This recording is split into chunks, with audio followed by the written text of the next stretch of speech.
questions. The Honourable Leader of the Opposition.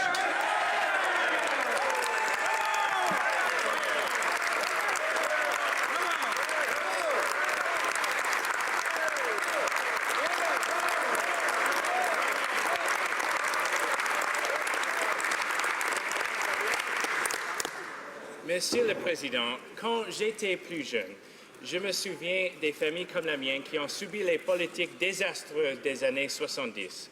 En moins de 2 ans, ce Premier ministre mène clairement le Canada sur la même voie, avec des dépenses irresponsables, une dette plus élevée et un fardeau fiscal plus lourd. Comme le Premier ministre est beaucoup plus vieux que moi, il doit bien se souvenir de cette période difficile. Le Premier ministre peut-il donc nous expliquer pourquoi ces politiques nuisent les jeunes et à tous ceux que ce gouvernement prétend aider?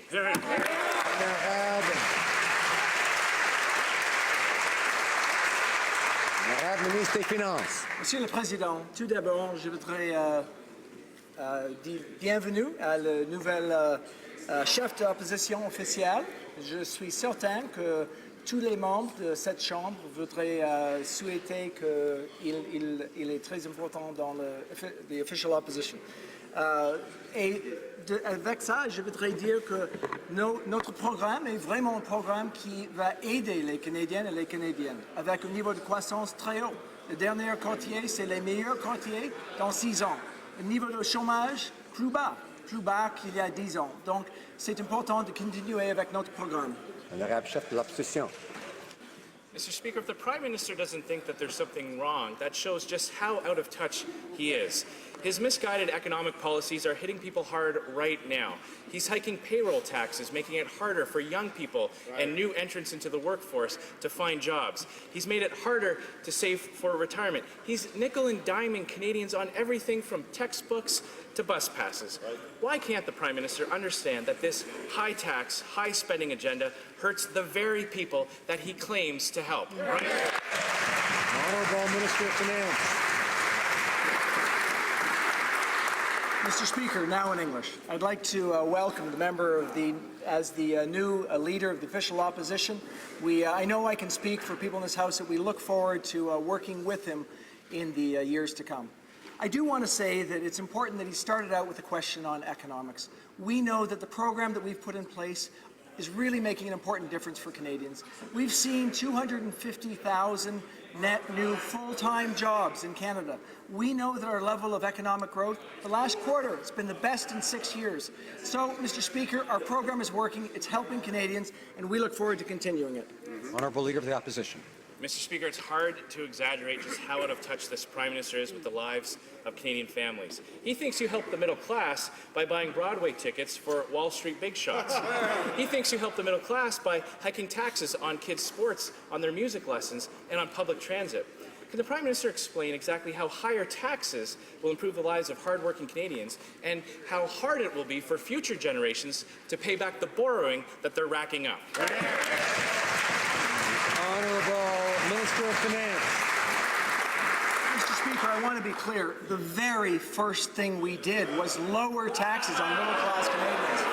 What we know for sure is that for the average family, they're paying $540 less in taxes. For the average individual, $330 less in taxes. And that, together with other issues like the Canada Child Benefit, that's helping 9 out of 10 families, is helping Canadians to succeed with our policies. Honourable Leader of the Opposition. Mr. Speaker, last week the Prime Minister once again reduced Canada's commitment to the fight against ISIS. For no apparent reason, Canada's contribution of surveillance aircraft was quietly cut in half. Even though he was at NATO bragging about Canada's commitments, the truth is that the Liberals are happy to let others do the heavy lifting when it comes to fighting radical terrorism. Can the Prime Minister name even one NATO ally who asked us to cut our contribution to the war against ISIS? Honourable Minister of National Defence.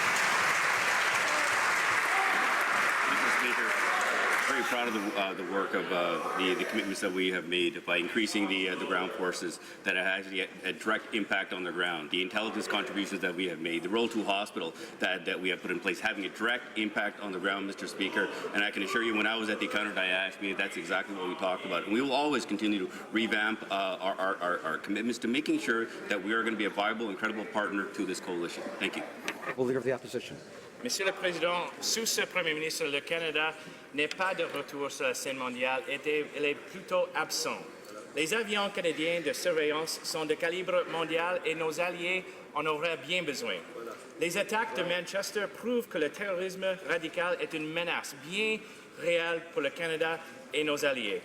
Peut-il nommer une seule de nos alliés, une seule, qui a salué notre décision de quitter la lutte au groupe État islamique? Honourable Minister of National Defence. Mr. Speaker, as I stated, we increased our contribution to the fight against Daesh within Iraq by tripling our trainers, doubling the intelligence, Mr. Speaker. And we review our missions every single year to making sure that we remain a credible partner. That's exactly what we're doing, Mr. Speaker, to making sure that we take the time to consult with our allies, to making sure that we have the right resources in place. That's exactly what we did when we put the Roll 2 hospital in, Mr. Speaker. And this is one of the reasons we're actually having an impact on the ground today. Thank you. Honourable Member for London Fanshawe.